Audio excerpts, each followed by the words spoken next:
മുഖ്യമന്ത്രി പറഞ്ഞു ഇത് അതിദാരിദ്ര്യമില്ലാത്ത സംസ്ഥാനമായി ആദ്യത്തെ സംസ്ഥാനമായി മാറിയെന്ന്. ജയ്ക്കിനെ ഞാൻ വെല്ലുവിളിക്കുക. ജയ്ക്ക് കൊച്ചിയിൽ വരാമോ? കൊച്ചിയിൽ ഇവിടുത്തെ കോർപ്പറേഷൻ ഡിവിഷനുകളിൽ ഞാൻ കൊണ്ടുപോകാം. ഞങ്ങൾ കണ്ടുപിടിച്ചു തരാം അതിദാരിദ്ര്യമുള്ള വീടുകൾ. ഇവിടെ ഒരു ഡിവിഷൻ കൗൺസിലറുടെ ആ കോർപ്പറേഷനിൽ ഞാൻ അത് എടുത്ത് ഏതാണ് കോർപ്പറേഷൻ എന്ന് പറയുന്നില്ല, അവിടെ 5 വീടുകൾ ഞങ്ങൾ കണ്ടെത്തി അതിദാരിദ്ര്യമുള്ളത്. ദാരിദ്ര്യമുള്ള വീടുകൾ, അതിദാരിദ്ര്യവും ദാരിദ്ര്യവും രണ്ടായിട്ടല്ല നിങ്ങൾ പറയുന്നത്. ദാരിദ്ര്യമുള്ള വീടുകൾ ഒട്ടനവധിയുണ്ട്. ജയിക്ക് നിങ്ങൾ ഇവിടെ ദാരിദ്ര്യ നിർമ്മാർജ്ജനം നടത്തിയെന്ന് പറയുന്നത് 10 വർഷത്തിനിടയിൽ ഏതാണ്ട് 2.72 ലക്ഷം ആളുകൾക്ക് അതിദാരിദ്ര്യത്തിൽ നിന്ന് നിങ്ങൾ മോചിപ്പിച്ചു എന്നാ പറയുന്നത്. ഇവിടെ നിങ്ങൾ വടക്കോട്ട് നോക്കി BJP വെല്ലുവിളിക്കുന്നുണ്ടല്ലോ. ഞാൻ ജയിക്കിന് കണക്ക് തരാം. ഉത്തർപ്രദേശിലെ 5.93 കോടി കുടുംബങ്ങളാണ് അതിദാരിദ്ര്യത്തിൽ നിന്ന് മുക്തരായിരിക്കുന്നത്.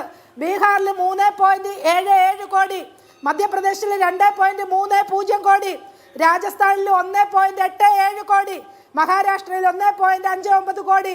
ജയിക്കാൻ ഞാൻ വെല്ലുവിളിക്കുക. കേരളം ഈ അതിദാരിദ്ര്യമില്ല എന്ന് നമ്മുടെ മുഖ്യമന്ത്രി കള്ളം പറഞ്ഞിരിക്കുകയാണ്. നീതി ആയോഗിന്റെ കണക്കനുസരിച്ച്, കേന്ദ്ര ഗവൺമെന്റിന്റെ കൂടി ആഭിമുഖ്യത്തിലുള്ള നീതി ആയോഗിന്റെ കണക്കനുസരിച്ച് ഇന്ത്യയിലെ ദാരിദ്ര്യം 2015-16 നിന്ന് 2019-21 എത്തുമ്പോഴേക്ക് 14.96 ആയിട്ട് കുറഞ്ഞിട്ടുണ്ട്. ഈ index national family health survey 2019-21 അടിസ്ഥാനമാക്കിയിട്ടുള്ളതാണ്. അങ്ങനെ ഈ നീതി ആയോഗിന്റെ പ്രോഗ്രസ് റിവ്യൂ 2023 പറയുന്നതനുസരിച്ച് കേരളത്തിലാണ് ഏറ്റവും കുറവ് ദാരിദ്ര്യം.